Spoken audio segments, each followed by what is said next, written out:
Hey, folks, today is Wednesday. That's right here. I'm live in Detroit, Michigan on Roland Martin Unfiltered. We'll be talking to Senator Gary Peters today from Detroit, Michigan. Also, we'll be talking with Lieutenant Governor of the state. Also, Congresswoman Ilhan Omar, Minnesota, one of our guests as well. We'll focus, of course, on the election.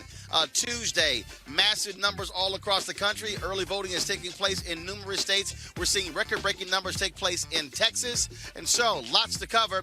It's time to bring the funk. Roland Martin Unfiltered from Detroit. Let's go. He's got it. Whatever the biz, he's on it. Whatever it is, he's got the scoop, the fact, the find. And when it breaks, he's right on time and it's rolling.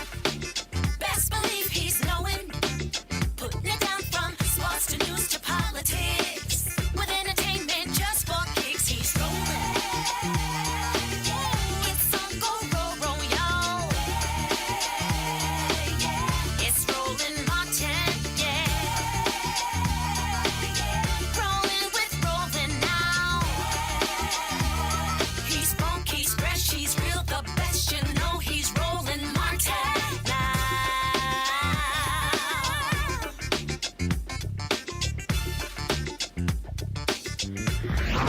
Martin.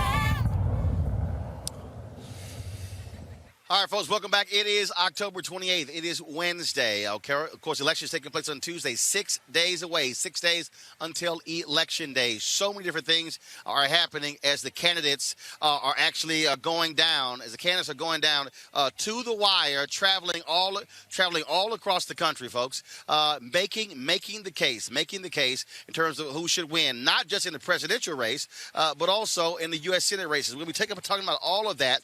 One of the states we're looking at is Minnesota. Democrats thought there was a lock on that state for the U.S. Senate seat, just like here in Michigan. But the reality is it's much closer than they would have liked. A little bit later in the show, we'll be talking with Senator Gary Peters, the incumbent Democrat here in Michigan, who is facing Republican John James, an African-American. But there's a race happening in Minnesota. Michigan is also huge because they have a huge Muslim population. What role will they play in this election? Joining us right now is Congresswoman Ilhan Omar. She, of course, a Democrat in her first term from Minnesota. Congresswoman Omar, how you doing? I'm doing great, Roland. How are you? I'm doing great. Glad to have you here on Roland Martin Unfiltered. I want to make this happen for quite some time. And, of course, coronavirus threw a monkey wrench in everything, but certainly glad to have you on the show. First, congratulations winning your primary. One of the things that was interesting, all the folks out there were saying that you, Congresswoman Tlaib, as well as Congresswoman Ayanna Pressley and Congresswoman Alexandria Ocasio-Cortez, y'all were facing these tough challengers. All Right. four of y'all blew your challengers away. So what did you make of all the folks who were saying that, they could somehow lose after their first term in Congress? I think many people, were convinced that our elections were sort of a fluke, something of an accident. I don't think they understood how much we resonated with the districts and the people that we represented.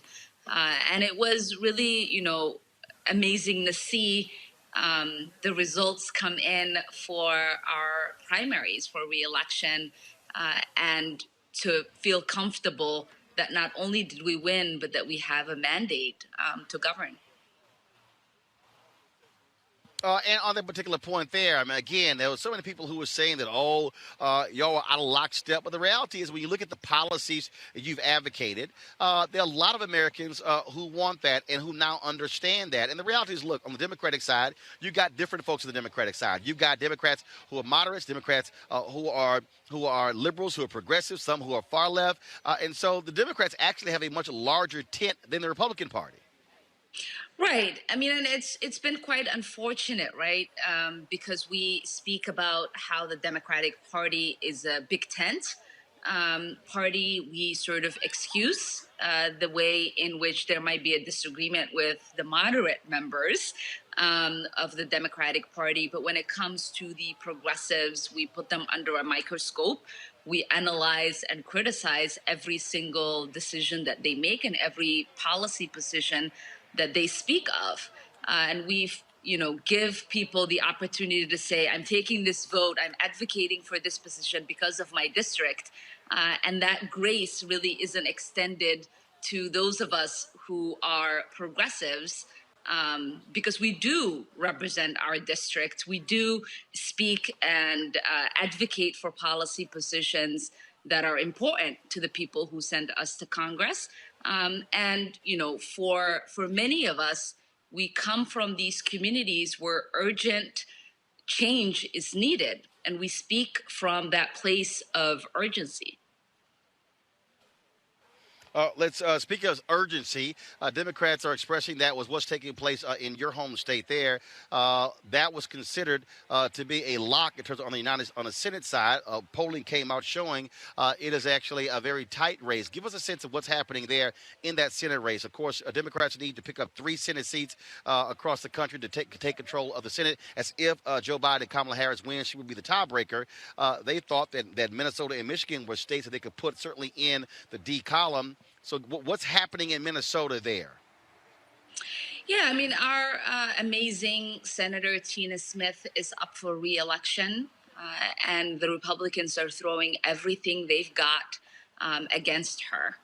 But we know that she is a strong candidate. She's done an amazing job, and we're doing everything that we can to turn out the vote to make sure that she is re-elected to the Senate, and that Republicans not only not have a chance in the 2020 election, but don't ever think that they are able to win a statewide election here in Minnesota. And of course, what you're dealing with there in Minnesota, you're dealing with a lot of rural voters in Minnesota. The Donald Trump and Republicans have really been trying to push those rural voters across the line to turn out more. Also, do you believe that what took place in Minneapolis with George Floyd, is that going to have an impact on this race? Are you seeing larger turnout there? Are you seeing folks who are energized, who are using the power from the streets with protests to actually go into the polls? Yeah, I mean, 2 things are happening. You know, we're seeing the Republicans go back to a playbook that they've used for many times, where they use fear to galvanize their supporters, and they, you know, other members of our community, they like to pit us against one another. And Minnesotans, time and time again, have rejected that fear and have said we are greater than fear. And, you know, what we are now seeing secondarily is that people have realized that they are powerful when they come out to the streets, exercise their First Amendment right to have their voice heard, and they realize that they are even more powerful when they exercise their vote through the ballot box. And so we're seeing so many people say, you know, I'm not voting for me. I'm voting to strengthen my democracy. I'm voting on behalf of my community members. I'm voting because of the love that I have for the things that I want to see changed. Last question for you. I'm here in Michigan, where they also have a tough Senate race with Senator Gary Peters running against Black Republican John James. Michigan has a huge Muslim population. A lot of people may not realize in 2000, Grover Norquist was the one who was responsible for really coordinating them and rallying them behind then Texas Governor George W. Bush. How do you believe Trump's attacks out of the gate when he was in the first month with the Muslim ban? How do you believe that is playing in Muslim communities in Michigan, in your state, and across the country?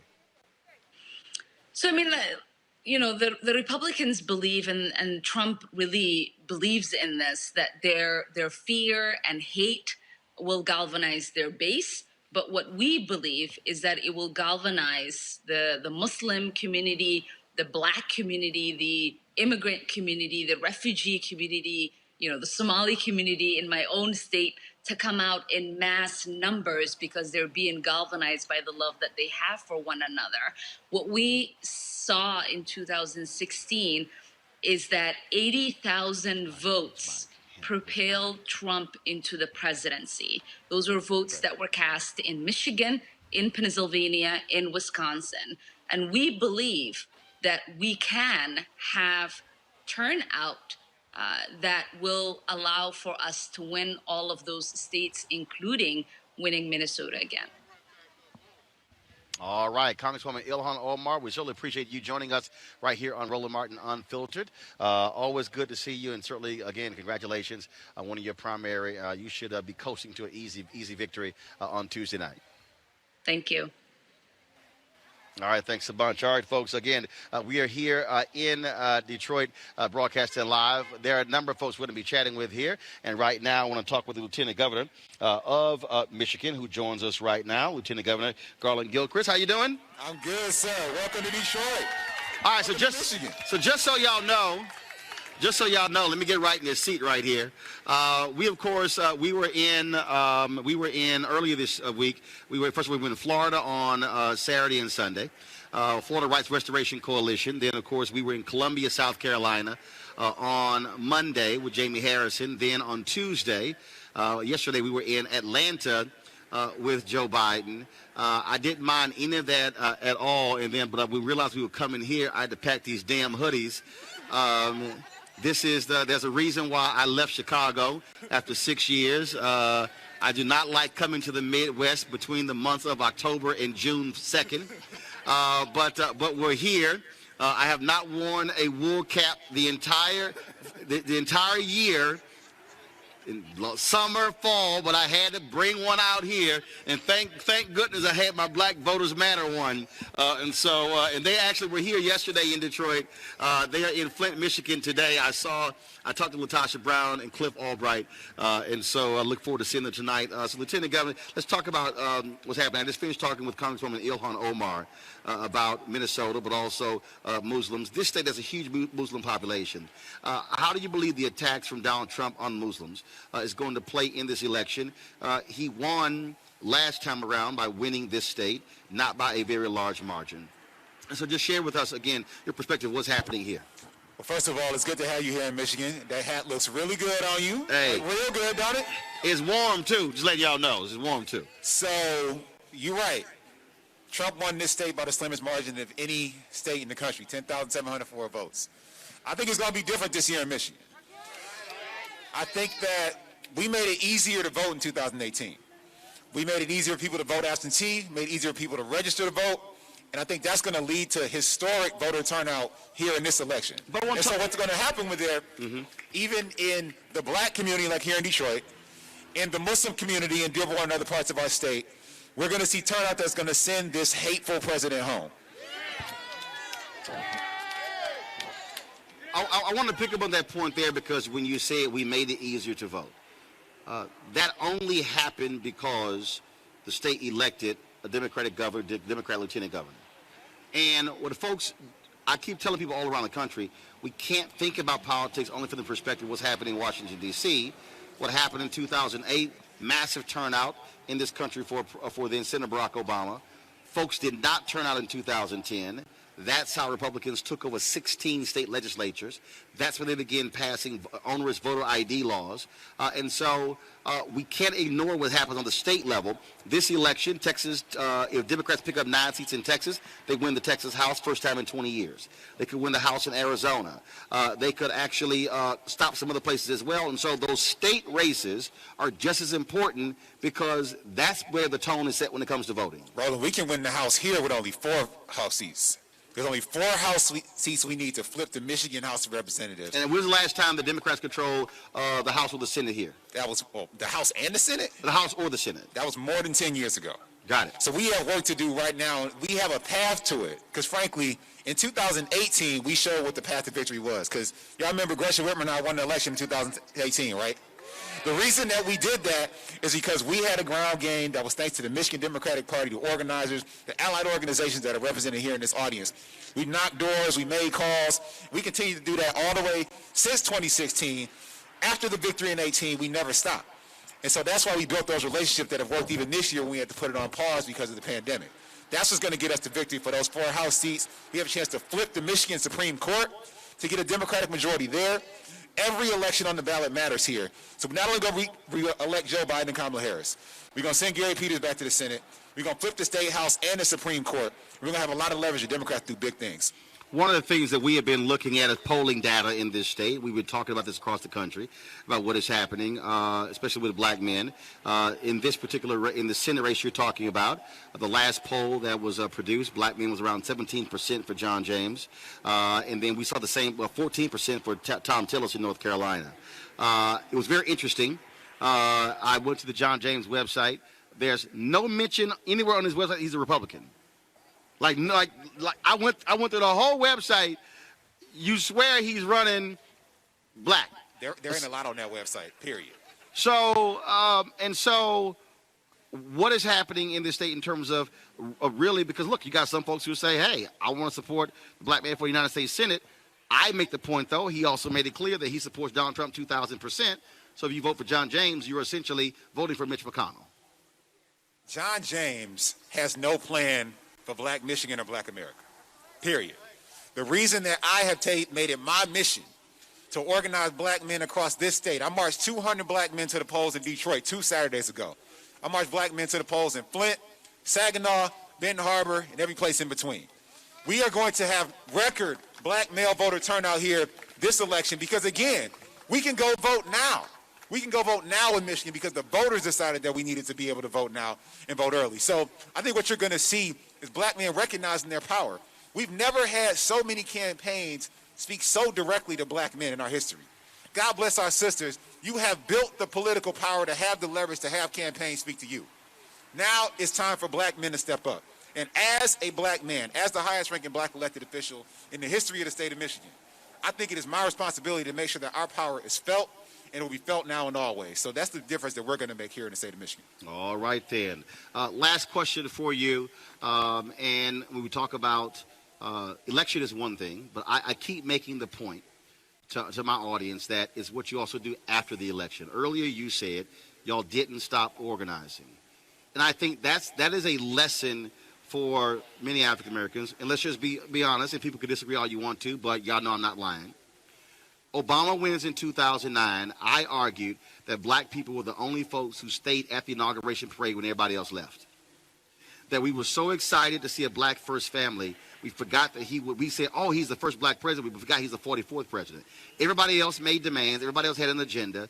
And so I keep saying we have to keep pushing after the election. And so Biden-Harris wins. They must understand we are going to be right there saying, you said you were going to do this, this, this, this, this. We expect to see this, this, this, this. And the same goes for Senator Gary Peters and for anybody else who's running. If you make promises, we expect you to keep them. All right, well, all of y'all know and have seen over the last 2 years what happens when you elect Democrats to office in Michigan. We elected Democrats all the way across the top of the ticket. And we've had some historic wins.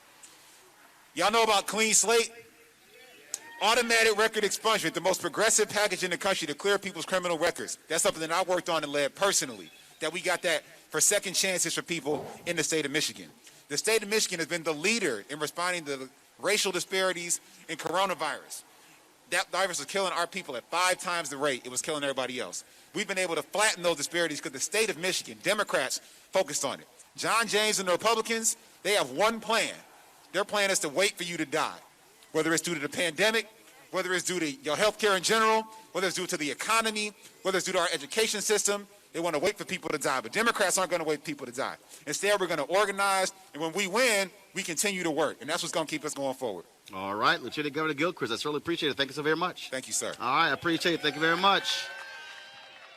All right, folks, I got my panel back there in D.C., so I want to chat with him a bit. A. Scott Bolden, former chair of the National Bar Association Political Action Committee, Robert Patillo, executive director, Rainbow Push Coalition, Peachtree Street Project, and Monique Presley, legal analyst, crisis manager. I'll start with you, Robert.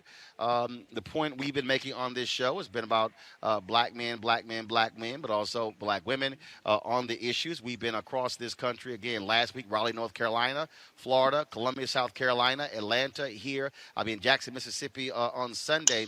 What we are seeing, Robert, is significant black turnout in early voting and also mail-in voting. I think you're going to see numerous records broken this year.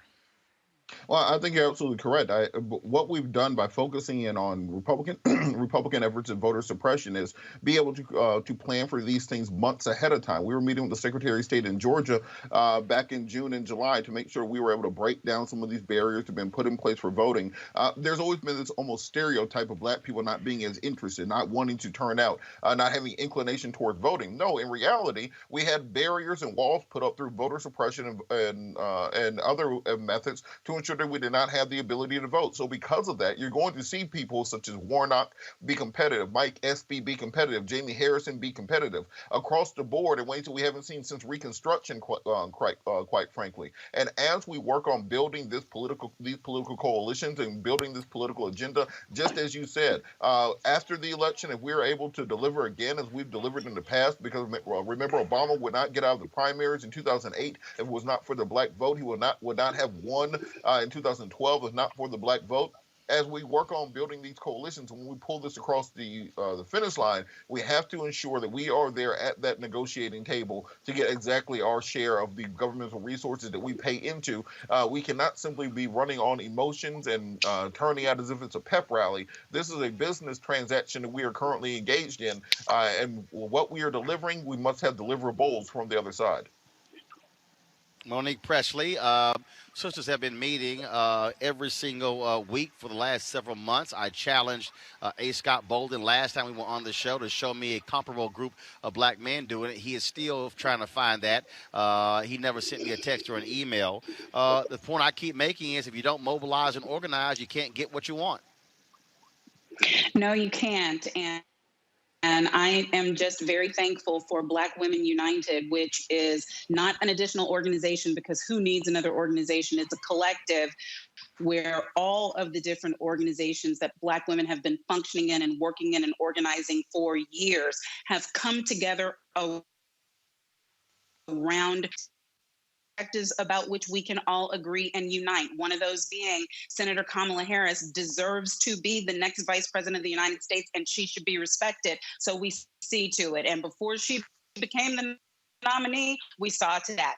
Making sure that Black women's objectives across the board are being met by constantly producing challenge to the current administration and the next one. Obviously, we want to see Biden in office, but we're already talking agenda, just like you just finished saying, Roland. This is not about a feel-good session. This is about putting people in office who can do the things that we need done. And I really wish that there was a Black Men United that was doing the same thing. But unfortunately, Scott, we've seen Ice Cube and others talk about a Black agenda, folks making various demands. The point I will continue to make is you cannot get anything unless you are organized and mobilized to get it. I said it to Ice Cube. I said it to Diddy. I keep saying to all of them, you got to be organized and mobilized. Simple as that. Yeah, you're absolutely right about that.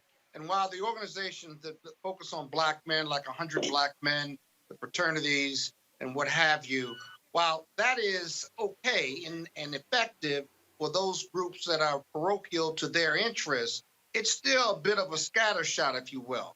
When you talk about Diddy and you talk about Ice Cube, their belief that somehow they have leverage on the Democratic Party, it's really a false notion. That's the argument for being even more organized than we are right now.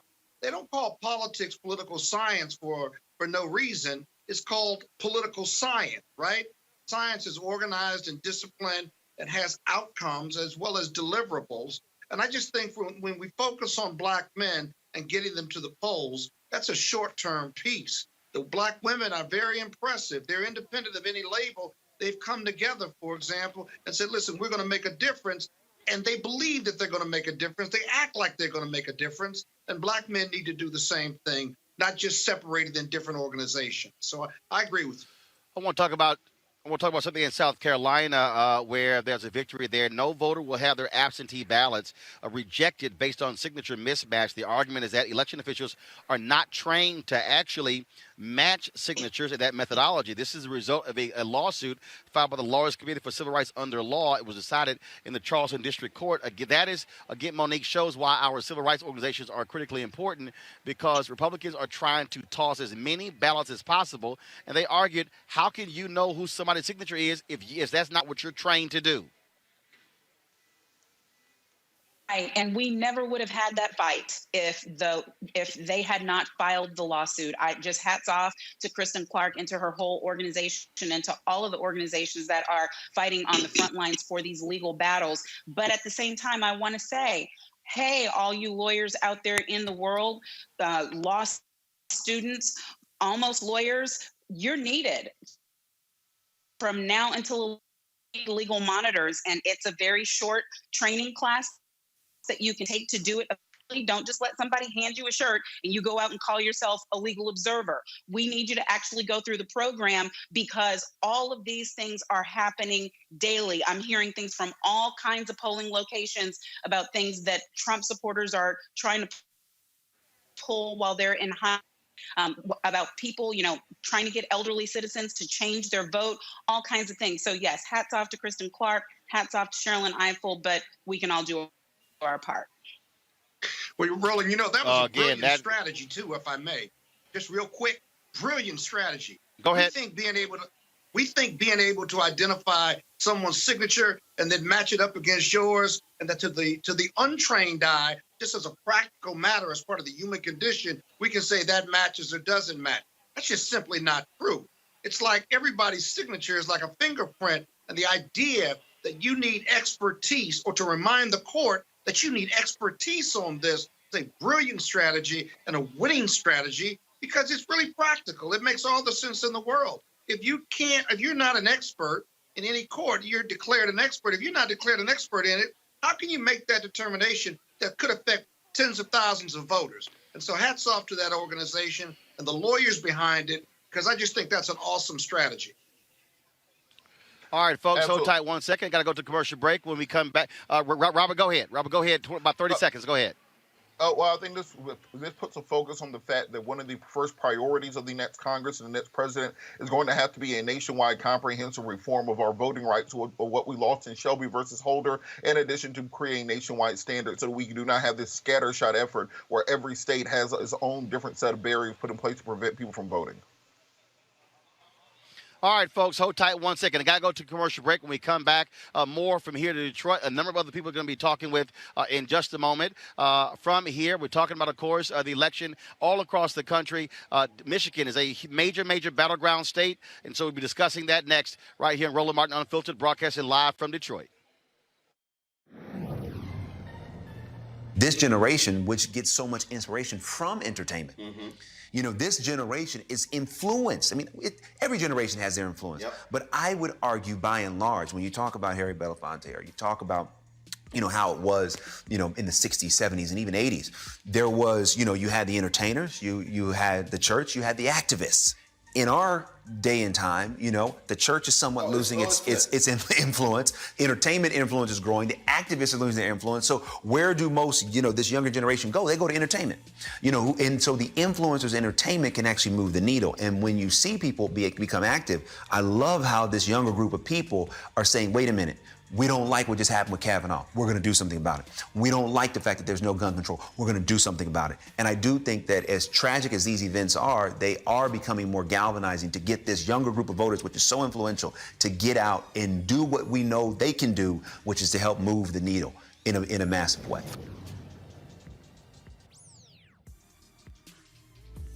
Hey, Michigan, this is Tracy Ellis Ross, and I have 4 quick things to tell you. 1, you have until October 19th to register to vote. 2, you can vote early in person until November 2nd. 3, if you need a free ride to the polls, use the promo code VOTE2LIVE-MI in your Lyft app. And yes, voting is easy and secure, so please vote and visit vote2live.org for more information and to make a plan to vote today. Paid for by Collective Future.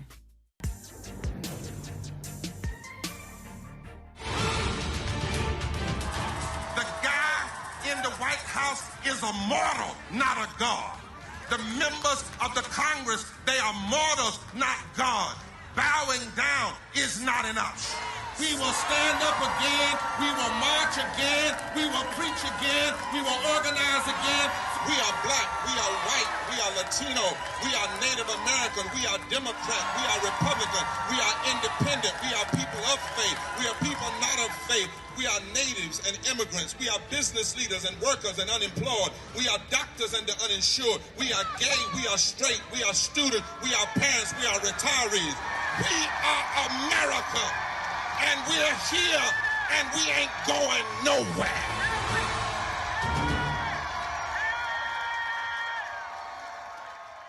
Hey, I'm Donnie Simpson. Hi, I'm Eric Nolan. I'm Shantae Moore. Hi, my name is LaToya Luckett, and you're watching Roland Martin Unfiltered.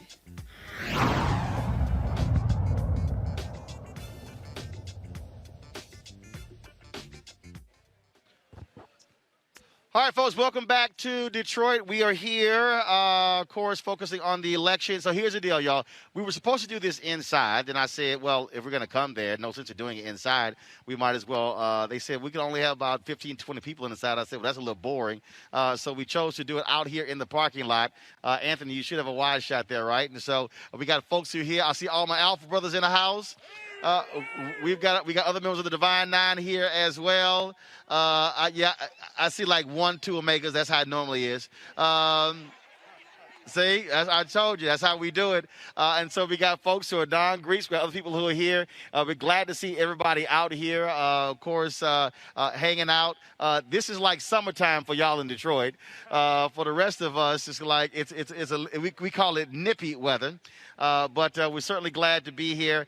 We, of course, are broadcasting on Roland Martin Unfiltered. Folks are checking us out. I want to introduce our panel. To the far left, we have, of course, the Sheriff of Wayne County, Benny Napoleon. All right, Sheriff, how you doing? Of course, Lieutenant Governor Garland Gilchrist, he's with us. And then, of course, we have here the incumbent Democratic Senator from this state, Gary Peters. So I want to kick this thing off with. I mean, this has been probably the craziest 4 years many of us have seen in our lifetime. Sheriff, I want to start with you because you have this interesting thing going on in this country where you have Donald Trump who is doing this full embrace of law enforcement, ignoring really community concerns out there. We just saw what just happened 2 days ago in Philadelphia. And one of the things that people are continuing to say, when you hear people say defund the police, what they really are talking about is you've got to shift resources to deal with people with mental illness and not send folks out who are trained to shoot to kill. And so as a law enforcement officer, how do you make the case to politicians that you have to utilize resources for people to deal with mental illness? Because we've covered numerous cases where mothers call, I can't get control of my son. The case in Rochester where they put a bag over the guy's head, suffocating him to death. The young brother in Dallas was just playing with a screwdriver, ends up shot and killed. 2 weeks after Michael Brown was killed, there was a guy named Kojima Powell. Same thing, knife in his hand, butter knife in his hand. From the moment the cops arrived to the first shot, it was 16 seconds.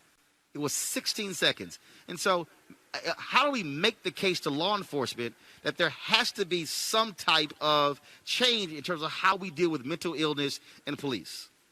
Well, the first thing foremost, it comes from just having progressive police leadership that will stand up and admit that the criminal justice system is broken.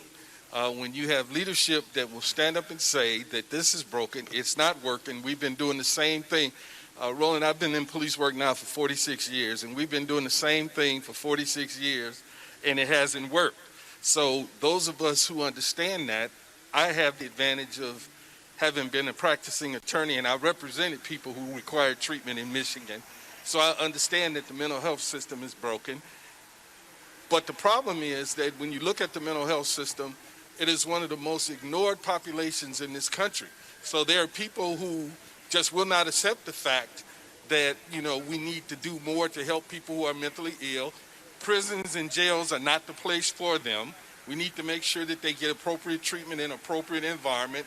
And that's one of the things that I've been struggling with and fighting for the last almost 12 years that I've been sheriff.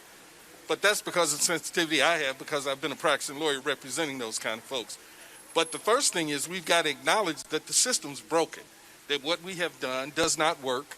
We can't incarcerate our way out of the problems that we have. We need some definite reforms in policing. I ain't ashamed to say it. I've been saying this for the 46 years that I've been in police. Police officers should be willing to live in the communities that they police. My saying is you need to lay your head where you make your bread. If you want to police a community, you should be willing to live there. That's right. Without question. And there are a lot of other things that have to happen. But Lieutenant Governor Gilchrist is a perfect example. In Missouri, Republicans lead the state legislature. They, for some reason, they want to completely control what happens in St. Louis. They actually overruled St. Louis leadership and passed a law that got rid of the requirement that to be a St. Louis police officer, you had to live in the city of St. Louis. And you sort of have this constant effort, this battle that's back and forth. And I keep making the argument, black folks are not at war with cops. What we are at war with is being killed by cops. We are at war with being killed. We are at war with disinvestment in our communities in all of its forms. Every call for justice is a call for equity and investment, and that includes investing in the supports that our people need for the services that they need.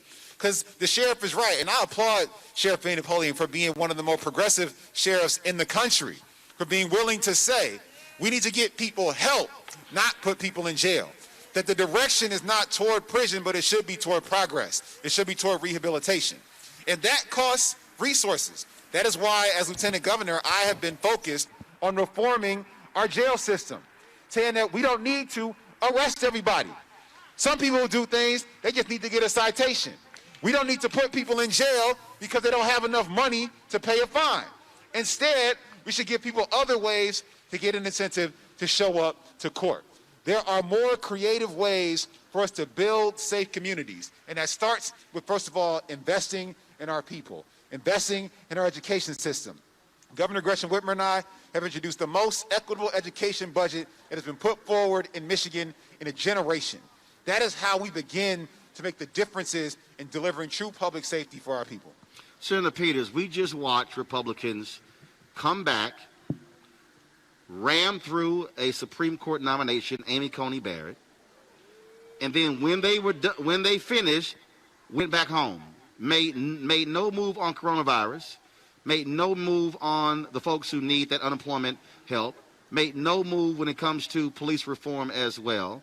Yet I was in Atlanta last night in a restaurant trying to get something to eat, and I'm seeing this ad where the Trump campaign, they're showing clips from Joe Biden, the 1994 crime bill, and all the faces of these black men, basically saying Joe Biden put all these black men in jail. And I'm going, what the hell are y'all actually doing to help the very same people?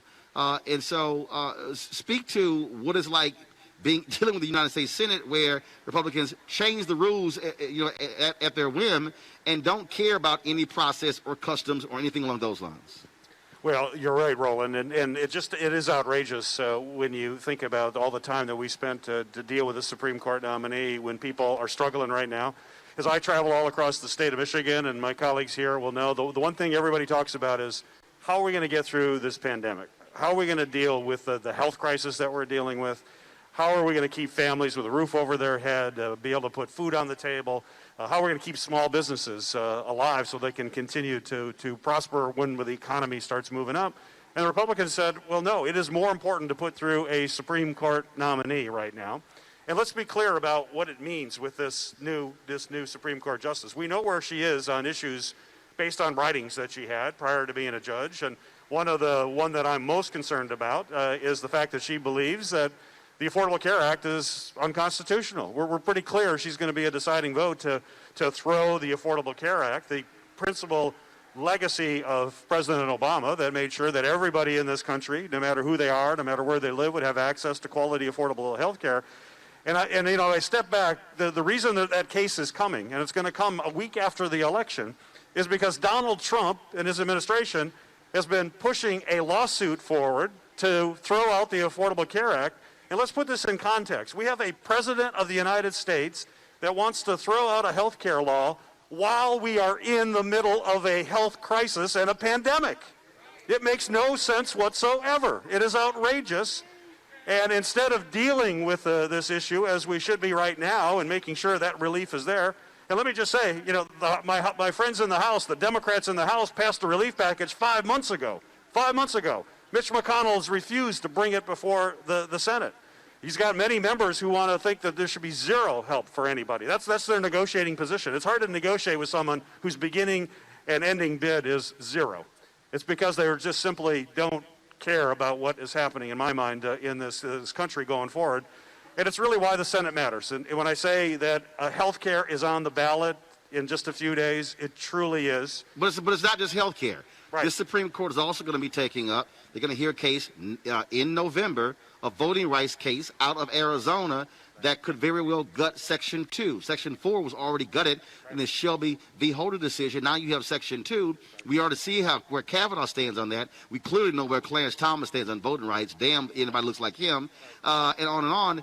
And in any of your debates or the questions with John James, has that come up as an issue of voting rights? Because, again, is he going to side with Donald Trump, Mitch McConnell on voting rights, which African Americans care about, or not?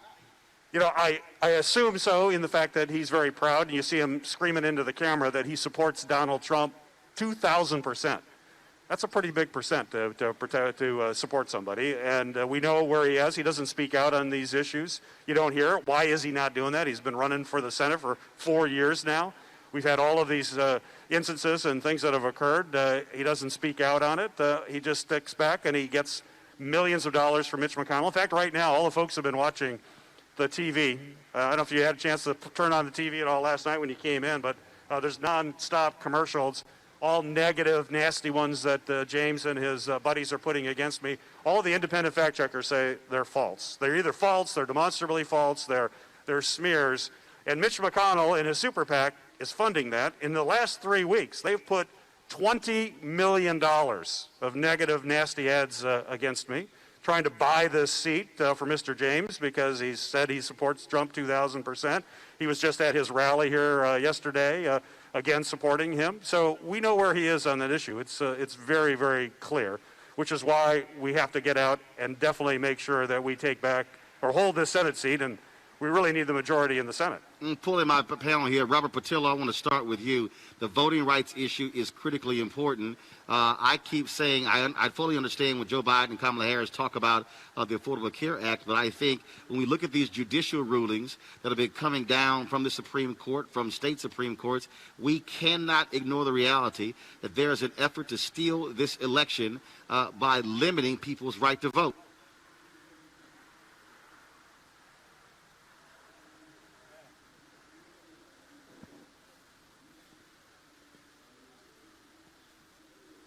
Robert, I can't hear you. Fine, get Robert's mic fixed. Scott Bolden, take that same question. Absolutely right. You know, I often say that the Democrats, despite the polls, have got to run like they're behind because the Democrats are running against Donald Trump and the GOP. They're running against voter suppression, and they're running against Russian interference. And the empirical data is out there to support that.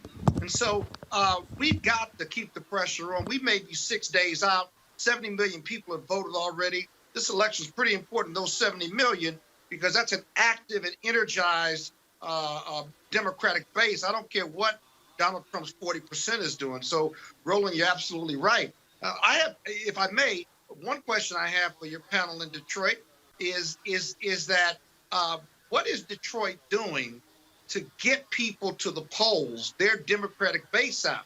6 days out, it's now about taking them to the polls and making sure their vote counts. And I heard the lieutenant governor talk about taking 200 black men in various jurisdictions. I think that's awesome. From a statewide effort, right? How are you getting them to the polls and counting those votes? Because if Michigan is going to be close, counting those votes is super important. Monique Presley, pick up on that particular point, how critically important voting rights will be with the Supreme Court and who controls the United States Senate. They're both news to stress it. Frankly, I'm concerned, Roland, and I've been concerned. You know, I've got my Black Voters Matter shirt on. Tonight I see your sweatshirt because we've just kind of leaned in to do everything we possibly can to ensure that people are informed, that people get to the polls early. Well, early is almost over, guys. So if you're still holding on to a mail-in ballot, and Roland already told you this yesterday or day before, but if you're still holding on to a mail-in ballot and thinking about putting it in a U.S. Anthony, pull the Postal YouTube Service page mail faster. box immediately, or you need to put that sucker in the trash and get your mask on, get your voting plan, get your snacks, get your chair, get your water, get your parka, whatever it is for your temperature, and go get in the line. I went and it was an easy process for me. We just started in Maryland on the 26th, but I was busy on the 26th, so I went in today, and it was easy. But even if it's hard to go, because they're doing every single thing they can, so en masse have to be astounding, overwhelming, to the point that even the vote they steal from them won't matter. Robert Patillo, go right ahead with your comment. I was on Iraqi TV trying to explain this election to the Middle Eastern audience, and they couldn't get over the concept of that people are waiting in line in the world's most developed democracy for 45 minutes, an hour, 3 hours at a time to early vote. They don't understand the concept that our democracy can be hacked by foreign governments, that we're looking at foreign influence from everyone from Iran to China to Russia. So this election security issue, which this administration has not taken seriously, has to be at the forefront. We are now in a battle for the question of democracy itself. That's not hyperbolic in any way, shape, or form. And I think that one of the things we have to make sure is a crucial and central element in this next administration, assuming that the right side wins, is the fact that we have to reform our voting system from the bottom up, because right now we have not had confidence in any election since the year 2000, and I don't know how much longer we can continue riding this broke down car down the street before the wheels start falling off completely. Come back here, Lieutenant Governor. I want to come to you on that point. When we talked earlier, you were talking about the changes that were made in this state when it comes to voting. I mean, the attacks that we are seeing on voting are astounding. Literally, Donald Trump is saying, "Do not count any ballots after Tuesday night," which is ludicrous because we've had numerous elections where stuff happened where they kept counting. First of all, states don't have to certify the results for the Electoral College until December. So this idea that you can't continue counting ballots after Election Day is nonsense. And also, if it's postmarked by their deadline, what's the issue? I mean, this is a clear, blatant attempt to steal not only a presidential election, but Senate elections as well as state elections and local elections. Donald Trump is such a criminal, y'all. I mean, there's no other way to slice it. And he lies about everything, but he told the truth about voter suppression. He really does want to make sure that our votes don't count. Well, the thing that I believe about elections is that you can't cheat if we blow them out. The record turnout that we're going to see in Michigan is going to make it that much more difficult for Republicans to cheat. We have to overwhelm the cheaters and the liars. That's why I'm encouraging people. I use a different phrase. I use that scene from the movie Remember the Titans when he said, "Herman, leave no doubt." Hey, my Michigan. Now, did y'all hear Obama use that same line? Y'all know I've been using that line for a while, so. I mean, Barack, stop tripping. You know you took it from me, so stop tripping. Go ahead. No. When we look, we know what we have to do. We made it easier to vote. We just need to finish the job. And I know that Donald Trump also, when he was in Lansing, don't get it twisted, he is encouraging people to come to Michigan polling places and intimidate them. He wants people to stand between you and your ballot box. Voter intimidation is illegal under federal law, but Amy Coney Barrett, she wouldn't admit that. Tammy Klobuchar, when she got asked about that. You right. Remember that. But it's illegal under federal law. And I know that sheriffs like Benny Napoleon are going to make sure that voter intimidation doesn't happen in Detroit and in Wayne County. And we're going to make sure that we don't give them a chance to intimidate us out of voting, because I believe that voters are going to go vote before Election Day. Again, November 3rd is the last day of the election, not just election day. So you can go make a plan to vote and make sure your friends and family, your neighbors, everybody you love, everybody who loves you, makes a plan to vote too. Because we have something to vote for, not just to vote against Donald Trump, but to vote for our future here in Michigan. Sure, we've seen folks out there recording individuals dropping off their mail ballots. We saw in Minnesota where there were private guards hired to purposely intimidate folks at the polls. As somebody who's in law enforcement, you speak to that, and also speak to, frankly, other law enforcement officers who are very proactively supporting Trump and Republicans, saying nothing when that's illegal to intimidate voters. Well, I can tell you unequivocally that I am in the definite minority when it comes to law enforcement leadership in this state. I was one of the few people to step up and say immediately that I will be prepared to assist any community in Wayne County that has an issue with voter intimidation. I will be ready, and trust me, I will be ready to assist in the event that that is happening. Law enforcement leadership has to change, and honestly, we're going to need some federal legislation to mandate that, Senator Peters, because it won't happen on the local level, because the thought process in a lot of communities is a lot different than the progressive thought process that you see really dominating this country. And until such time as we kind of force some people to do some of the things that really need to be done from a law enforcement perspective when it comes to reform, it really is not going to happen. So we really need to start looking, Roland, at making sure that we get a mandate in the Senate, that we have a Congress totally that's supportive, and have a president that will sign it to see some real criminal justice reform. If that doesn't happen, you are not going to see it. I'm just going to be blatantly honest with you. So I want to pick up on that point right there, Senator Peters. I have been befuddled and confused as to why Democrats are not taking credit for the First Step Act. First of all, Donald Trump is running around making it sound like he is the criminal justice messiah, when the reality is the First Step Act passed the House first. Democrats control that. Trump's folks wanted initially to do prison reform. They were forced to do criminal justice reform. When it went to the Senate, there were people like Senator Cory Booker, Senator Kamala Harris, Senator Dick Durbin, even Republican Chuck Grassley, who said this is not good enough. I don't understand why Democrats are letting this man run as if he was the sole force behind the First Step Act when Democrats made it possible. Take credit for stuff y'all do.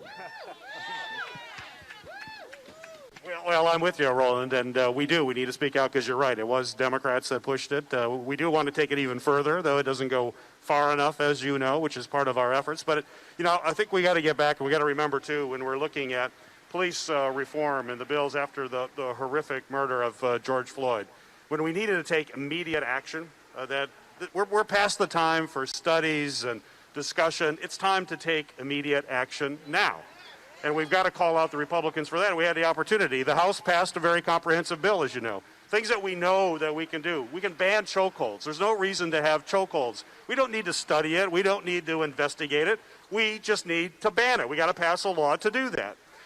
Other things that we must do, and the Democrats have leaned into, but we're going to need to take the majority in the Senate to do it, is that if a police officer is accused of wrongdoing, there needs to be an independent investigation outside of the department where you have a fresh set of eyes. You don't need to study that anymore. We know that is the way to maintain trust in a community, and I think the sheriff will agree that trust is the most important part of making sure that law enforcement is integrated in that community. And if you have wrongdoing and it goes to an independent or an investigation in the department, there's a perception it's the good old boy network, once again, taking care of their own and not dispensing true justice. We don't need to study that. We don't need to look into it as the Republicans were talking about it. We just need to pass the bill.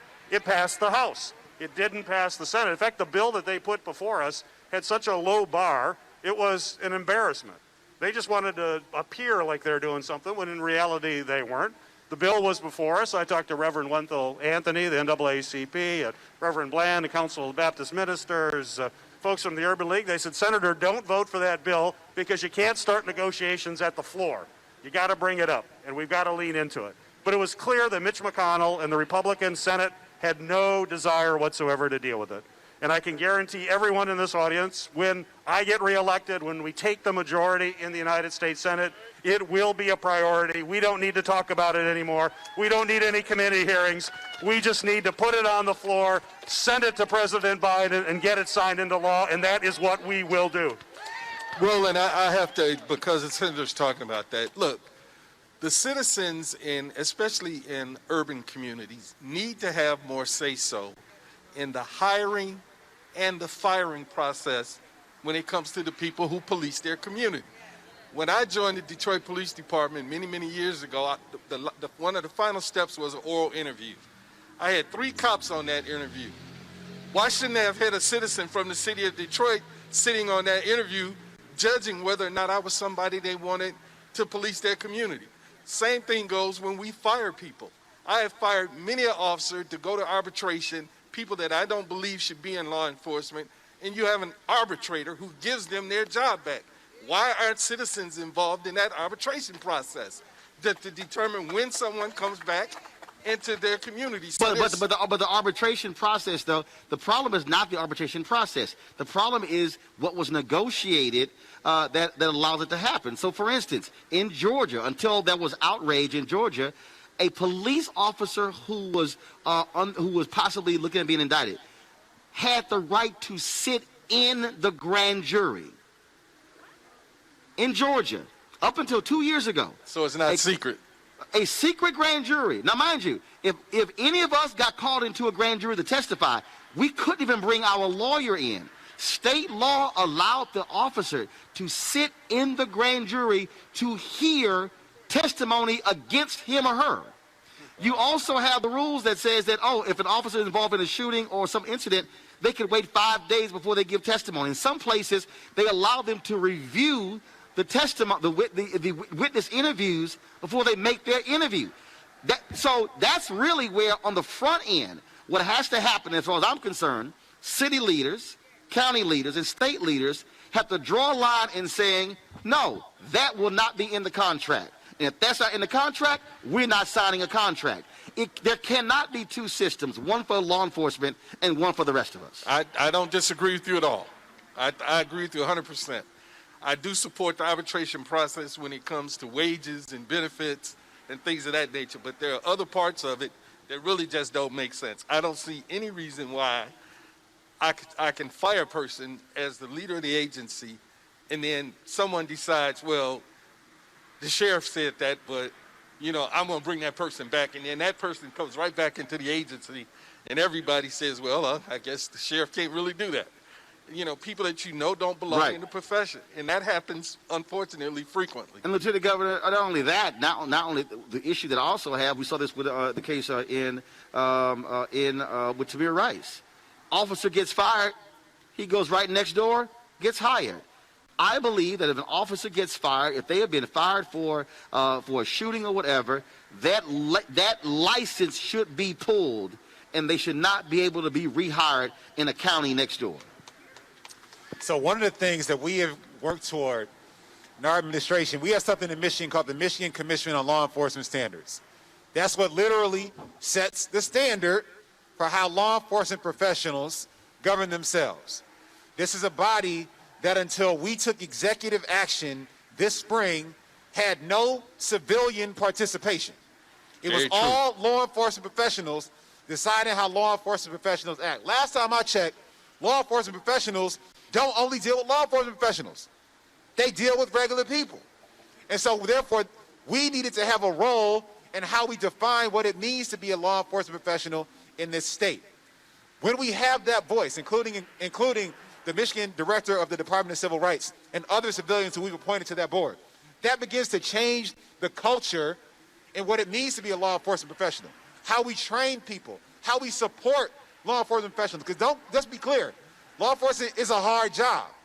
We need to have supports available. And people are empathetic to that because we want law enforcement professionals to be successful. But we need to work together on this by setting a different standard. And that would include defining accountability. Because yes, if you have broken a rule or broken the law or hurt someone in one jurisdiction, that's relevant to what you would do in another jurisdiction. So we should take that seriously, have a process to deal with that, and so that there can be not only accountability, but also a chance to be able to make these things right. We've started that process here in Michigan, and I believe that that's a model how that can go forward nationally. To my panel back in D.C., get ready. I'm going to come back to you in a second. Senator Peters, on that same vein, let's say things go well on Tuesday. You win re-election. Democrats get control of the Senate. What will be? I mean, will the issue of criminal justice reform, will that be one of the top 3 priorities once the new Congress is sworn into session? There's no question it is going to be the top priority, although I was to be clear that the top priority, and what I hear, and I mentioned this earlier in the program, is getting through the coronavirus crisis. I mean, that's just got to be number one. We've got to make sure we get through this health. Here we are still sitting here with our mask and doing social distancing. We shouldn't be doing this so long. It's a result of the fact that we have a president who ignored the severity of what he was dealing with, did not manage it properly, and quite frankly, he needs to be fired for messing up on the job and why we're still here. So we've got to do that. Wait a minute, they just put together a report saying that that mission accomplished. Yeah. Look at all of us here. Is this mission accomplished? Look at all of us here. You're right. It's the constant spin that we see. So we've got to fix that. That's got to be first and foremost, dealing with that and making sure jobs. But then we got a long list, and there's no question that we are far past time for criminal justice reform. It will be a top priority that really fits in with all of that as well to go forward. And if I may mention actually legislation to deal with what Sheriff Napoleon mentioned too, in having folks in the community, and the Lieutenant Governor as well, is that I want that to be part of that police reform. I've introduced legislation to help police departments recruit folks. As the Lieutenant Governor mentioned, being a police officer is not an easy job. It's tough. And it's sometimes difficult to recruit good folks into the profession. So how do we do that, and how do we also strengthen something that we know is incredibly important for trust in the community, and that's community policing, and understanding that when you have folks who live in the community, who understand the community, those are the folks you want to hire to be in law enforcement, because they know the community, and equally important, the community knows them. It's a two-way street. So the legislation I have that we would hope to put in there is a grant program to have Sheriff Napoleon can recruit, and then we'll have a grant, a federal grant that'll pay for police academy, pay for any courses that you need in criminal justice to get your certification to be an officer. It's all paid for. It's a grant, and it'll all be forgiven under one condition. You spend at least 4 years working in the police department or the sheriff department in your own community. If you serve in your community, all of that will be forgiven. I understand after 4 years, people will probably stay a whole lot longer, but the idea is let's recruit from within. Let's have our own come in and work and make sure that we can set them on their life, and that's got to be a priority for us. And that's not a foreign concept, because we're the same thing when it comes to folks who go work, who are doctors who work in certain areas. I want to go back to my panel. I have 3 lawyers on the panel on this whole issue here. We're actually seeing this. I talked about the First Step Act. I talked about, again, how I think Democrats are not taking more advantage of this. Robert Patillo, I'm going to start with you. This is it's an Achilles heel for Joe Biden, the 94 crime bill. We see this in focus groups. Senator Kamala Harris, people still criticize her record as Attorney General and District Attorney as well. Again, I believe the Democrats have to be far more aggressive on explaining what they have actually done with criminal justice reform and not let Donald Trump somehow act like he's been the king of it. Robert, I'm going to start with you first. Well, it makes me think back to LBJ. If you looked at LBJ in 1936 all the way up until 1956, he was a Southern Dixiecrat segregationist senator who blocked every piece of civil rights legislation he could find. But as president, he governed in that tradition of Kennedy. He governed as the president of voting rights, so as the president of the civil rights, as the president ending redlining and ending racial segregation, where you're having important cases on the Commerce Clause and the ability of African Americans to live outside of a segregated South. So with that in mind, looking at Joe Biden, the 94 crime bill, and even the 86 and the 84 crime initiatives, looking at Kamala Harris and the baggage she carries from both being district attorney and attorney general, I think this gives them a tremendous opportunity to be more aggressive on criminal justice reform and criminal prosecution reform than any president previously. President Obama always had the Achilles heel of not trying to seem as if he was favoring the African American community, that he was doing more for them, being the black president. What was the old saying? He's not the president of black America, he's the president of all America. And for somehow black America got forgotten in that saying. So I think what has to happen going forward is that because Joe Biden and Kamala Harris have this baggage on criminal justice, they should be more aggressive in setting out their vision for what will happen within the first 100 days of being elected. So, articulate that you're going to release black political prisoners who have been incarcerated for decades. Articulate that you're going to retroactively expunge records on marijuana, which crippled families and communities for generations, and now other communities are becoming billionaires off of. You can have a bold, strong, and assertive message, and it is our job as a community to ensure that they follow through in that, because they're going to depend on us for this win. Monique, it was very interesting sitting in that restaurant in Atlanta last night, seeing that commercial. The sound wasn't up. What I saw was grainy video. I knew what the video was, and all I saw were these black and white images of these tight shots of these black men. And I saw the Biden video, and I said, really? Is that what the Trump folks are doing? I mean, they are really trying to make it seem like like he is just the absolute benefactor of black men in this country. So let me just start by correcting the immediate record from what my colleague Robert just said. I'm going to start with Senator. She's not carrying baggage regarding criminal justice reform, regarding criminal prosecution. What she's carrying is the banner of a prosecutor and an attorney general, statewide attorney general, first black woman ever to hold the office in California, who did her job with excellence. Part of doing that job was pioneering a re-entry program for our returning citizens who have been incarcerated, and modeled by every other attorney general to enact similar programs in the United States of America. And it is not that she has not been saying that. It is that when sometimes a woman, especially a black woman, talks about the things that they've accomplished, the voice gets lost in the shuffle. So what I kind of need is for black men like my two colleagues who are on with me right now, and anybody else who wants to echo and repeat. Here's what Senator Harris did in order to enable citizens who were re-entering the criminal justice system. Here's what Senator Harris did for moms who were concerned about their sons being slain in the streets. Here's what Senator Harris did about sexual abuse, perps going unanswered and unprosecuted, because all of those things are not baggage. Those are medals of honor, and she should be treated as such. Where Vice President Biden is concerned, and the 94 crime bill and anything that happened before that, let's just be honest. People who were in office then, who were black in the Senate and in the House, who are still in office now, were also in support of that legislation. So he hasn't thrown anybody else under the bus, and thus he's still trying to survive himself and say what is the truth, that they had a misunderstanding of the right way to handle crime in 1994, and that there were because of that were unforeseen and unwanted. And for that, they all owe an apology, and there has already been a correction. But as far as I'm concerned, yeah, that's all I got, Roland. I don't. Slight correction. Not all black caucus members in '94 actually voted for the crime bill. But I understand your point overall. Not Scott all. Bolden, you got a response to Monique? Yes. Well, that's hard to follow up. I'll supplement by merely saying. Look, hey. Well, just look. You got to follow it. So suck it up. You're a Kappa. An Alpha would follow it. So go ahead. He says it much better than I can. But let me say this. I'll say it more clear, if I will.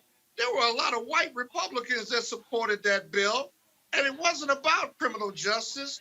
It was about crack addiction and drug addiction. And they addressed it as it was a criminal problem. It was a health issue. It was a health issue then, and all of a sudden the opiate crisis that affects more white folks than black folks, affects both of them. Now the Republicans want to treat it as a health issue. I'm glad they've come to the realization, but they can't apologize or take their hands off for the 1994 crime bill. And I wish Biden and Harris would just say that they supported it too. Mitch McConnell supported it too. And so I think the Democrats could do a better job of messaging on that. And then secondly, I was a former Black prosecutor in New York City, right? I was an asset to the community because I treated drug addiction and put people in programs because I didn't see it as a crime. I treated drug dealers differently, if you will. And I brought my set of values and my life experiences from my community in Joliet, Illinois, and in Atlanta, and my life experiences to exercising that incredible power of discretion. We better be glad we got Black prosecutors if they're committed to the community in those positions. So I have no problem with Kamala's leadership. She was outstanding, and she did more help for the Black community than incarceration for the Black community. It's a bottom line proposition, and it never stops being that. All right, folks. I could have lawyers talk all day. We'll be here all day. Gotta go to a commercial break. When we come back on Roland Martin Unfiltered, more from our panel here in Detroit. Lots more to talk about here with this election right here in Roland Martin Unfiltered, broadcasting live from Detroit. We'll be back in a moment. I mean, if you like the way it's that's what's going on around you, and that's the way it is, then fine. But I said, if that's how it is, then sit it out. But whatever happens, then you own it. And if you own it, then you can't complain about it.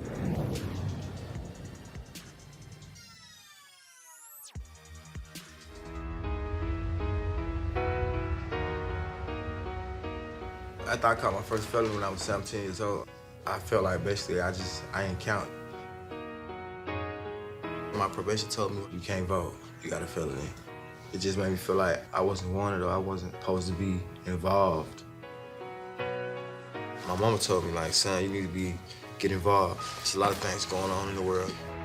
Your voice matter. And I'm like, I ain't got no voice. I can't vote. And she's like, oh yeah, yes you can. So I called my lawyers because I wanted to make sure that I wasn't doing anything wrong. And I figured out I qualified. And I just feel like, damn, let's do it. To me, it was an accomplishment. Like, damn, like I graduated high school or something. Look what we done so far. It still need to be 10 times better, but you gotta vote. That's what changed the rules. That's to change the laws.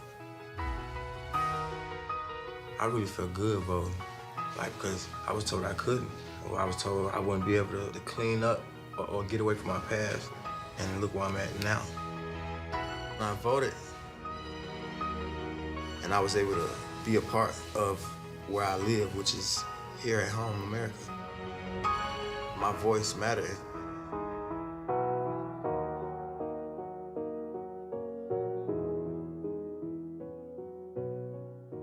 It's Nia Long.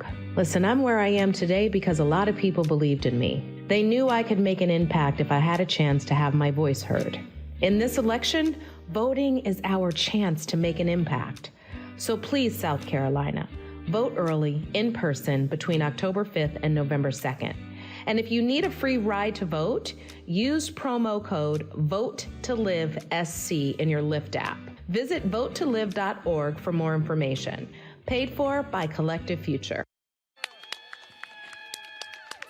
All right, folks, welcome back. We're live in Detroit here at the this is the 14th congressional district, but they said the 14th Democratic office. It was like all the different titles here. And so what happened was, let me tell y'all, I called Congresswoman Brenda Lawrence, and I said, Congresswoman, I'm traveling around the country doing the show. Would love to come to Detroit.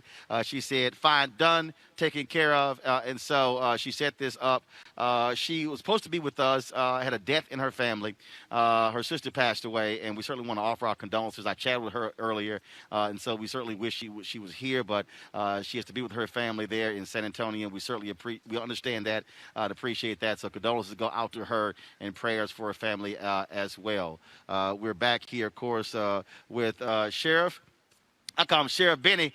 I told Sheriff in the break, I said, you need to get you some new mask, Sheriff. That mask is a little small. And he was struggling trying to talk. He kept pulling it down. I was like, come on, man, get your extra large mask. You trying to have that baby mask down there. And of course, Senator Gary Peters is with us as well. Just for a few more moments, Senator Peters, I want to start with you. We talked last time about priorities.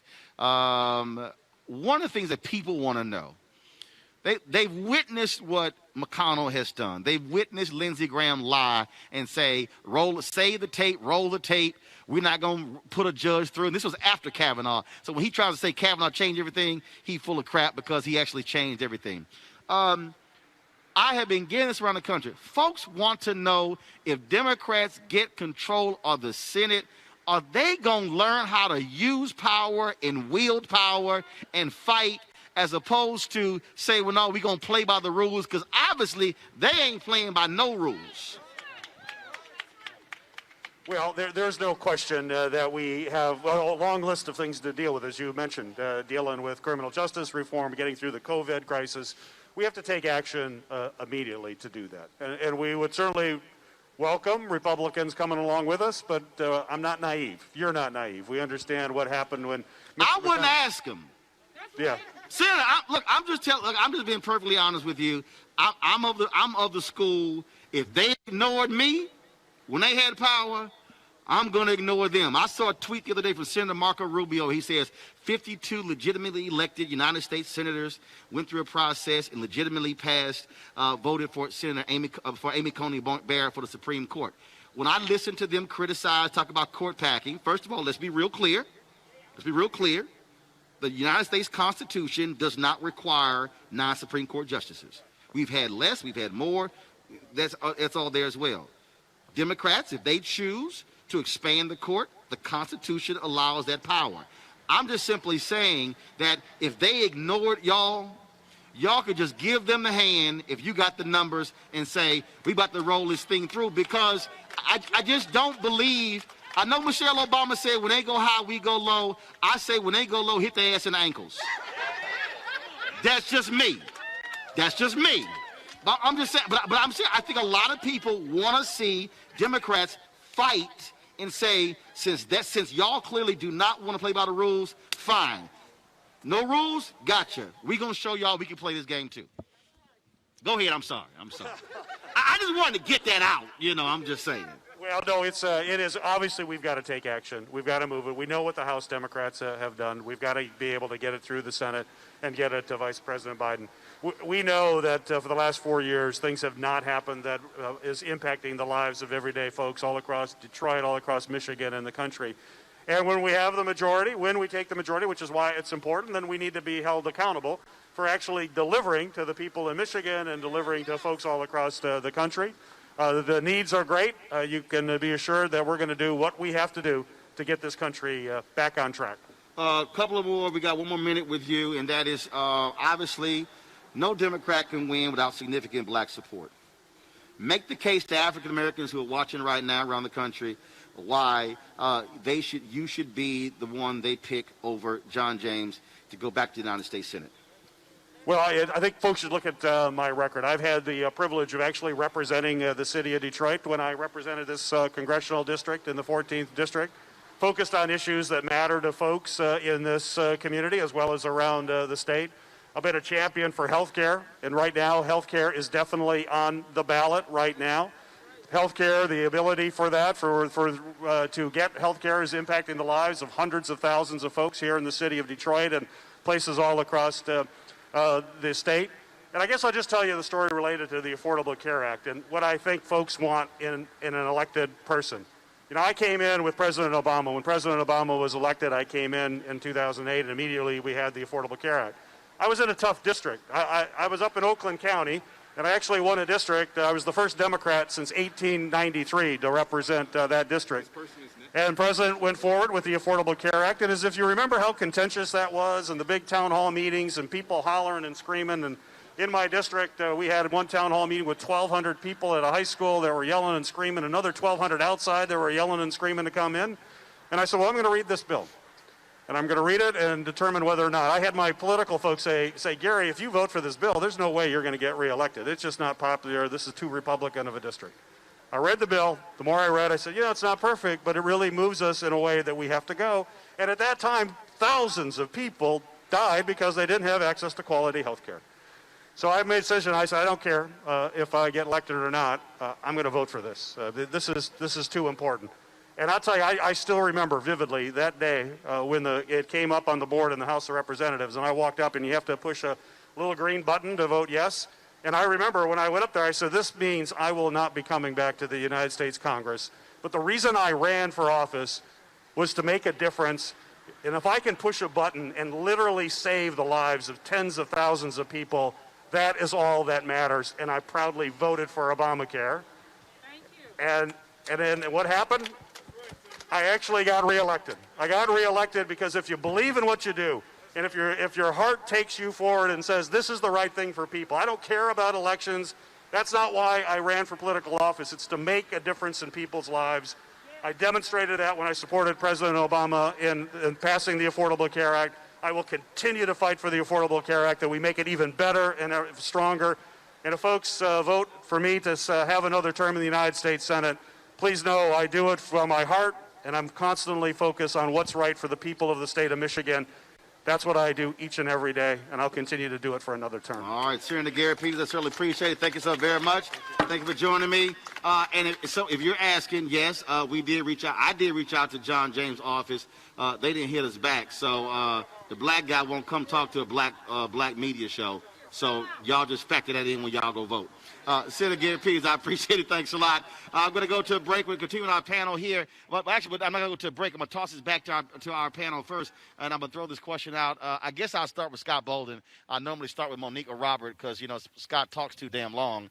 But Scott, but I'm righteous one of the things word. that I'm righteous in my word. Yeah, okay. One of the things that we also will be looking at, Scott, here when you look at these closing days. I mean, bottom line is this is not about trying to lay out more policy plans. This is really about stating your case right now to the voters. What should the closing argument be for Joe Biden and Kamala Harris? What should it be for Democrats in these closing days?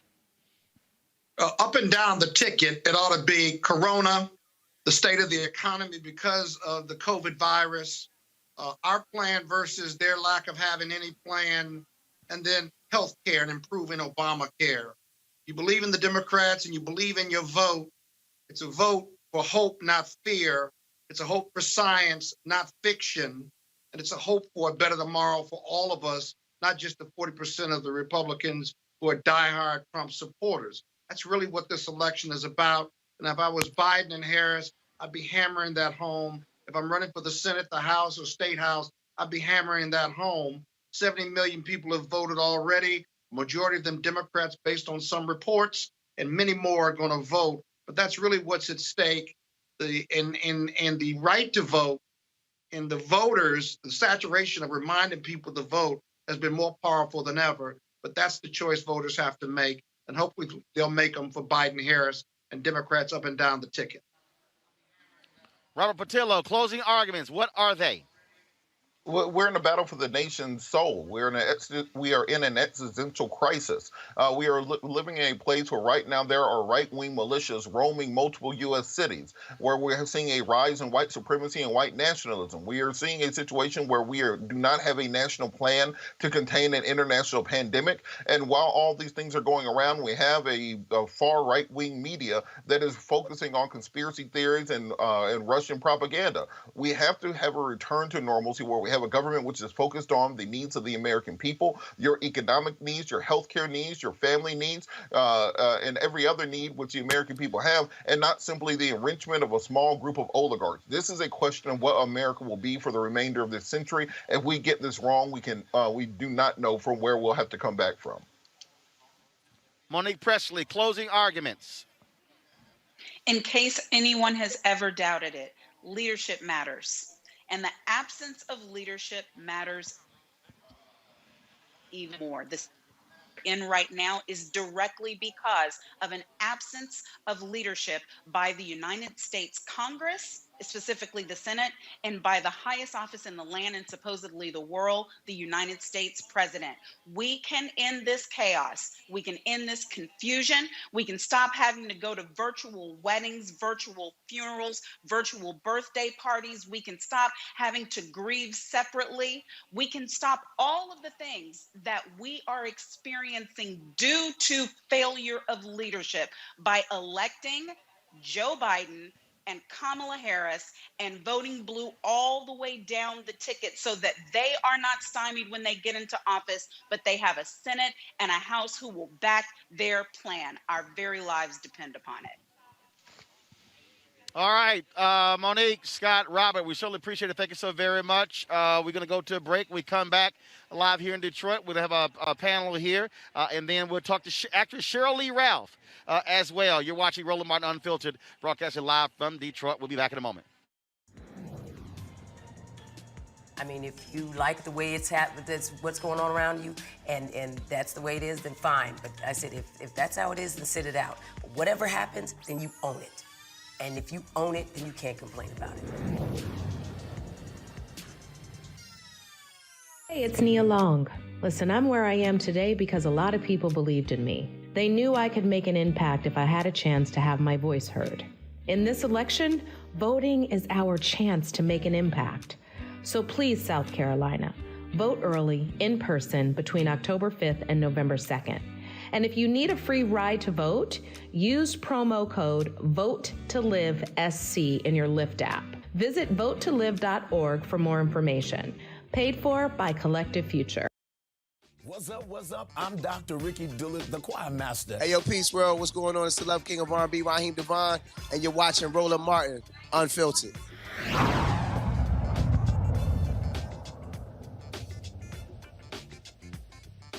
Y'all clap, clap, clap, clap. Hey, folks, welcome back to Roland Martin Unfiltered here in Detroit. Glad to be here. Let me bring up my next panel, Al Elvin, president of the Detroit Alphas, and state senator from the 4th District and chair of the Michigan Legislative Black Caucus, Marshall Bullock. Hey, folks, how we doing? What's that little group you in? Oh, well, first of all, you can't be talking about how you're in Omega. You can't grab the microphone. I mean, you got. I mean, see. Check. 1 2 1 2. See, y'all ain't used to being on. Y'all ain't used to nice stuff. I know. I mean, you come on, you start talking. Ain't no microphone. The Alpha grabbed the microphone. See, I mean, I have a comment for that, but I'm gonna keep it to myself. Yeah, See, that's how it goes. Welcome to Detroit, Roland. I'm glad to be here. Glad for folks who came out. We certainly appreciate that. Let me ask you this question again. We talk about. I talked earlier about how state houses have flipped, and one of the things that I really think that we have to get back to, in every single city, we've got to actually have civics lessons. Because the average person really doesn't understand how legislation happens. Folk go out, I haven't seen your name on the bill, I don't see you on TV. But the reality is, a lot of the changes happening in this country are happening on the state level and not in the nation's capital. I agree. Most of the things, politics are local. And I go back to teaching, when I go to schools, I like to teach civics to the kids. I think the earlier we start, the better they'll be. It's all about political literacy. And as the Lieutenant Governor said earlier about flipping the House, those of us that are in the legislature have to do things that we're not accustomed to doing, is go help our other counterparts in marginal areas. So I was just knocking doors on the west side of the state and knocking doors up in Saginaw, knocking doors in Benton Harbor. So those are things that we have to do, and they only need 4 seats to flip the House. And we keep that momentum. In the state of Michigan, we can flip the Senate with just 4 seats. And so we have a close margin to overturn all of that and still have a Democratic governor, which we haven't had in almost half my lifetime. Al, on that point, I gave the Brotherhood speech at the Alpha Convention a couple of years ago in Baltimore. And I have been saying this for more than a decade, that there are a lot of, we talk about alphas and omegas and kappas and sigmas and AKAs and deltas and zetas and sigma gamma rho, iotas, and go down the whole line with the Divine Nine. I said, but there's a bunch of folk who don't see us on a regular basis. I think one of the areas that we can do, aside from our internal meetings, is literally have these citizenship training classes. We saw a lot of that during the Black Freedom Movement, the Civil Rights Movement, where people were being taught. Because, again, you got folk who say, I got a problem with my water bill, and they call in the state rep. Exactly, and I have to. I got a problem with this, and they call in the state senator. Or I can't get my Social Security check. No, baby, that's your member of Congress. And I think also how you connect the dots, because folks say, well, in this state, 90,000 people left the top of the ticket blank in 2016. 70,000 in Detroit. If half of those folk did not leave the top of the ticket blank and chose Clinton over Trump, she wins by 25,000. And I think people don't understand who appoints the federal judges, president, who confirms the federal judges, senators. So if you want federal judges that are going to be right-wing judges, then you're going to vote for John James. If you say, well, I'm going to vote for him because he's black, but he's going to vote for judges like Donald Trump has had 218 federal judges he's appointed, one black. One out of 218. So the question is, who will John James vote for? Those are the federal judges who are ruling on voting, who are ruling on the environment, who are ruling on civil rights. And so we have to connect the dots for a lot of people who don't understand politics in that way. So I would certainly agree with that. We spend a lot of time in schools with our go to high school, go to college program. I know that other groups do the same thing. And maybe it's time that we look at what we're doing together and do some sort of civics lessons so people understand what's going on. We spend time in the classrooms with parents too when we're ministering to the kids. Yeah. So we definitely need to do that. I'm saying I believe that the Divine Nine should say we are going to have community-based civic training once a week. And look, it's 9 groups. All you got to do is take yours once every 9 weeks. Exactly. And Detroit, I would say this about our Divine Nine. We are actually close and do a lot of things together. More often, what we do is the men, the fraternities work together, and the sororities do their thing. But we probably do need to stop operating in those 2 silos and do it all together and map out a real plan, structure about civics and political literacy. Right, and I'm just talking about. And again, if you look at the Saturday workshop that Reverend Jackson has done in Chicago for all these years, that's what that Saturday workshop was. It was sort of that training piece. So what I'm talking about is if it's this particular church, or if you move it around or whatever the heck, but it's easy if you have one location, and you say, all right, fine. The first week, alphas, you got go from who's the first all the way down to who's the last. And it's again, you got one. We're not asking you to do it every week. Ask you once every 9 weeks. You can invite politicians in, you can invite other people in, and allow people to come in who want to learn about politics, because I believe that once we begin to educate more people, especially younger folks, especially people who are disaffected, now they begin to understand how this thing works. Now they realize, oh, so when we're talking about what's going on with schools, I'm going to the wrong person. I should be going over here. Yes. To me, that should be one of the things that we do post this election. Your point is well taken, and Marshall said the same thing. We all doing the same things, but we're doing them separately. We do need to get together and put something together where we can, explain the processes and the vote electoral process and things of that nature to some of our residents, some of the people who live here, so they can be informed when they go out to vote. We're all trying to inform our citizens to vote. We're just doing it differently, but maybe we do need to come together and get something done. I'm down. But also, Marshall, this is another piece right here, because I'm a huge believer in this, there has to be data collection. Absolutely. Because one of the things that we're good at organizing marches and protests, but you have to collect data. So, for instance, if there's an education protest, I need to collect the data of everybody who's there, because when I need folk to then come to the school board meeting, I already have a group who I can tap into to say, hey, I need 50 of y'all, of the 500 y'all who were there, I just need 50 of y'all to show up to the school board meeting. Or I need 50 of you to show up to the city council meeting. Or 50 of you to go to the county commissioners meeting. Again, to me, that's how we take our numbers and mobilize and organize. Yeah, I think with all the electronic and technology, we're doing that more and more now. And then, again, if we reach them, the earlier we reach folks about civics and civil liberties, once that kid becomes a first-time voter, they usually become lifetime voters. If you wait till you're 38 to vote, that's a different story. We got to persuade you, convince you. But if we teach you all these things the earlier, and your maturation process is to always be involved and collect that data. And I think we have all of that, the tools at our disposal now to keep that and put it in one place. What are y'all seeing on the ground here 6 days before the election? What do you see happening in communities? Are people energized? Are there areas of weakness that folks need to be focusing on over the next 6 days before Tuesday? One of the things I'm seeing, I can speak for what I've seen, there has been a tremendous effort to get out the vote like I have not seen in recent history. We were a part of an event with the NAACP last Saturday where we worked to get the vote out, and we went out and canvassed in the neighborhood, all in the New Center area, which is like Midtown Detroit.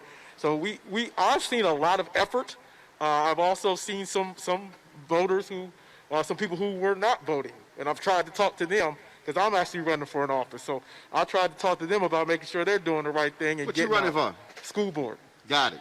And man, you can't be on a broadcast and say I'm running for office. You gotta name what you're running for. You gotta take your shot. Yeah, alpha. So I'm running for school board in Oak Park. Don't get hurt. A little north of here, but yeah, that's what I'm doing because I want to affect change in my community. Gotcha. Yep. What do you see on the ground? I think it's the 14th in particular, but just all over the state there is a mega swell of people coming out. People have lawn signs. It almost feels like the 08-ish, but not as much. But it's really moving swell. And then you got folks who are, saying they haven't voted in a while. They're coming back. They're registering to vote. And we made it easier in Michigan. You can register the day of at the polls. No excuses. No excuses. Now, is that only in early voting, but it's on November 3rd as well? No, you can register at the polling site. You can on register November 3rd. on the day of November 3rd. If you don't have, we make sure we've been informing returning citizens. They have a right to vote. As long as you're not incarcerated in Michigan, you can vote. So you shouldn't have any excuse for that either. So if you serve your time, you can vote when you get out. You can vote as long as you could be in jail waiting to be sentenced and you're still eligible to vote in Michigan. Oh, okay. So they have to get you a ballot, etc. So it's about informing, making sure people know what's happening on the ground, and then also making sure people know about the nonpartisan part of the ballot, which is proposals, which is the judges, which is the school board. Yes, those things are just as important locally than they are. Actually, they're even more because you're more impacted by those local positions. So, and then, I'm fighting for my man, Gary Peters, and I've yet to see the other candidate even mention Black Lives Matter, where I've seen Gary say those things. So I'm just, making sure that we out and we're doing what we can. We're knocking doors all the way up until the day of. We need more volunteers to count these ballots. In Michigan, we passed legislation to actually start counting the ballots a day before. We try to get a longer time, but that's what at least we got an extra day to start a day ahead. So it'll kind of combat some of these things that's coming out of Washington. All right. Well, gentlemen, we certainly appreciate it. Thank you so very much. Keep up the good work. Thanks for having me. All right. Thank you so very much. Hey, folks, Dr. J is one of the folks who also is talking about the importance of getting out to vote. This is what he had to say.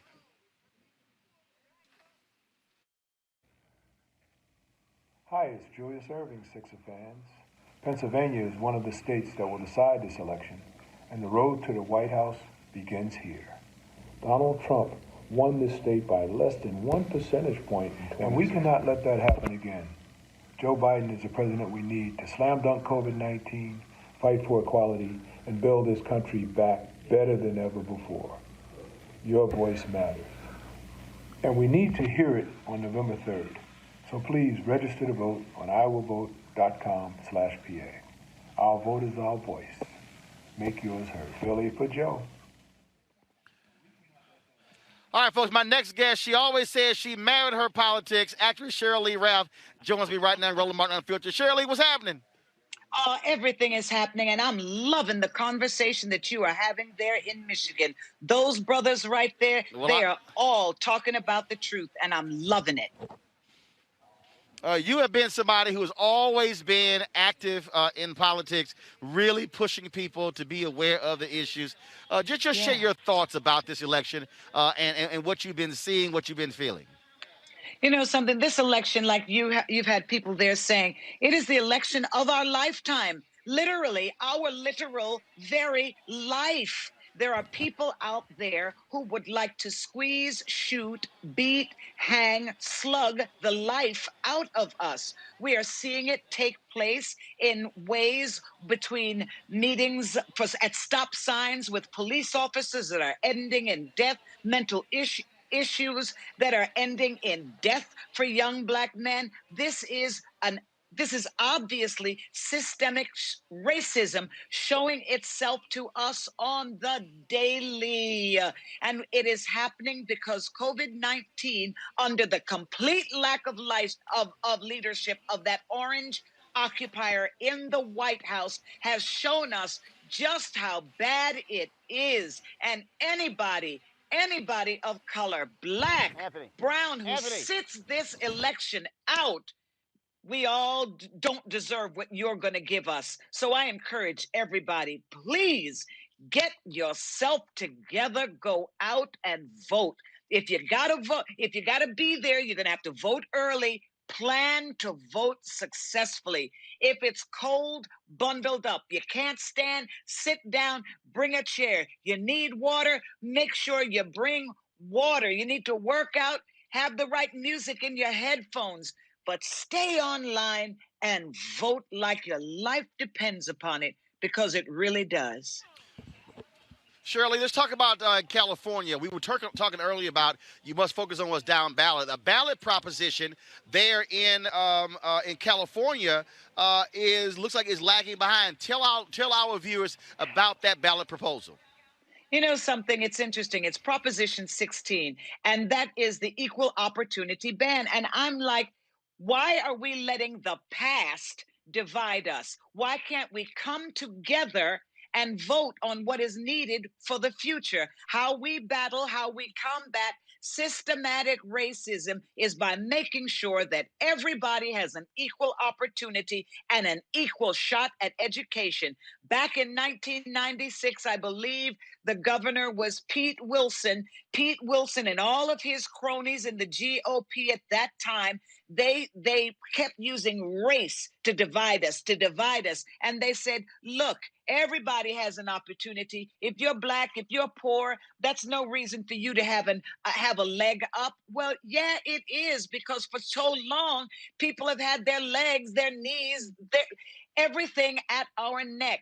Vote yes on Proposition 16 so that we can have equal opportunity programs. We need them more than ever right now. And to say you don't want Proposition 16 is to say that, hey, people of color, Black lives, they don't matter. And that's got to stop. Yes on 16, California. Well, and on that point, there are other ballot initiatives all across the country. And in fact, that was a ballot initiative in 2018 that created a commission that would redraw lines here in Michigan because they got tired of the gerrymandering happening in the legislature. That's how people can change. The Amendment 4 passed in Florida, giving voting rights back to those that are formerly incarcerated. Republicans have been fighting that as well, upwards of 1.4 million people. And so we can't ignore those ballot initiatives, Shirley. We cannot ignore these things. And very often we vote for things not having the proper information, which is why what you were proposing, that organization, social organizations, sororities, fraternities, make the commitment to teaching young people about what it means to vote and vote properly. Now we've got record numbers of people coming out to vote in this election season. We need them to come back in 2 years. We need them to come back 2 years after that. We need them to keep up so that we can get the people, the leaders at the gate that we need, who understand what our needs are. But it doesn't happen unless people get into the habit of voting and knowing what they're voting for. Proposition 16 in California, it should not be lagging behind. People should be voting yes on that because we need equal opportunity and we need it now. All right, Shirley Ralph, I appreciate it. It's always great to have you on the show. Tell your husband what's up. Well, darling, like you said, I don't just live with my politics, I sleep with my politics. Senator Vincent Hughes of the great state of Pennsylvania, the great city of Philadelphia. Okay, it's having a little rough time right now, but all things matter. All right, then, Shirley, I appreciate it. Thanks a lot. Thanks, darling. Bye-bye. All right, folks, that is it for us. Hey, we want you to support Roland Martin Unfiltered, joining our Bring the Funk fan club. Look, we've been all over the country for the past week. Last week, we were in Raleigh, North Carolina A&T. We're at, of course, North Carolina Central. Then we're broadcasting in Raleigh from an early voting location. Over the weekend in Florida for the Florida Rights Restoration Coalition, their march, which took place in Orlando.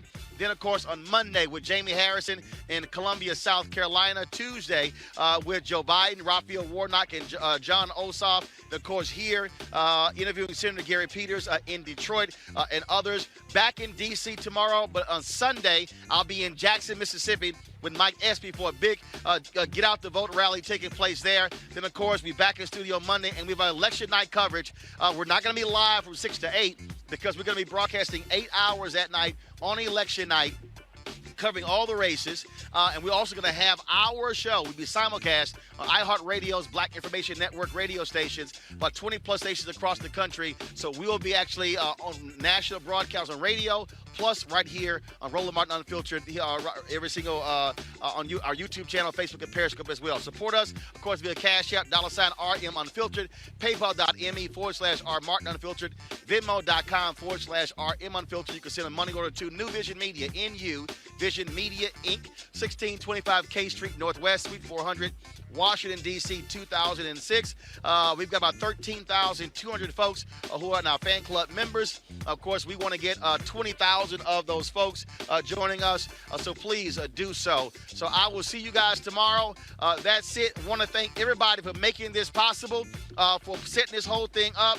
Literally, y'all, this thing was put together real quick. I called Congresswoman Brenda Lawrence last week, and she said, hey, we're going to do it. And so I want to thank all the staffers, everybody who made it possible, the folks who came out here, my frat brothers, folks with Divide 9, so many others who are here.